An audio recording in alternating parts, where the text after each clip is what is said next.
Hi friends, நம்ம இந்த வீடியோவில் எதை பற்றி பார்க்க போகிறோம்னா, இப்போ நம்ம யூடியூப் வீடியோஸ் பார்க்கும்போது அது வந்து குவாலிட்டி வந்து இப்போ 144, 240, 360 இந்த மாதிரி அட்ஜஸ்ட் பண்ணிகிட்டே இருப்போம். இந்த மாதிரி ஒவ்வொரு தடையும் போயிட்டு வீடியோக்கு அட்ஜஸ்ட் பண்ண போது நம்ம வந்து செட்டிங்ஸில் வந்து அதை மாற்றிக்கலாம். அது எப்படி பண்ணலாம்னா, நம்மளோட யூடியூப் அப்ளிகேஷனை ஓப்பன் பண்ணிவிட்டு, உங்கள் மொபைலில் யூடியூப் அப்ளிகேஷனை ஓப்பன் பண்ணிவிட்டு, ரைட் சைடு பார்த்தீங்கன்னா சர்ச் பட்டன் பக்கத்தில் உங்களோட சேனல் லோகோ இருக்கும். அந்த லோகோவை கிளிக் பண்ணிக்கோங்க. லோகோவை கிளிக் பண்ணிக்கிட்டிங்கன்னா கீழே வந்தீங்கன்னா கீழே செட்டிங்ஸ்னு ஒரு ஆப்ஷன் இருக்கும். அந்த ஆப்ஷனை கிளிக் பண்ணிக்கோங்க. அந்த ஆப்ஷனை கிளிக் பண்ணிவிட்டு அப்படியே கீழே வந்தீங்கன்னா இந்த இடத்துல பார்த்தீங்கன்னா வீடியோ குவாலிட்டி ப்ரிஃபரன்ஸ்னு ஒரு ஆப்ஷன் இருக்கும். அதை கொடுத்துக்கோங்க. அதை கொடுத்துட்டு இப்போ உங்களுக்கு வீடியோ குவாலிட்டி வந்து மொபைலில் பார்க்கும்போது எவ்வளோ உங்களுக்கு டேட்டா சேவ்னா டேட்டா சேவர்னு கொடுங்க. இல்லை ஹை குவாலிட்டி வேணும்னா ஹையர் பிக்சர் குவாலிட்டி தான் கொடுங்க.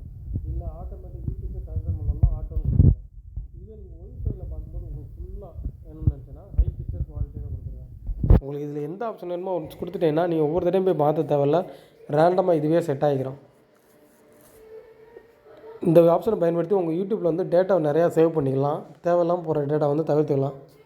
ஓகே ஃப்ரெண்ட்ஸ், இந்த வீடியோ பிடிச்சா லைக் பண்ணுங்கள். நம்ம சேனல் பிடிச்சா நம்ம சேனலை சப்ஸ்கிரைப் பண்ணிக்கோங்க. Thank you friends.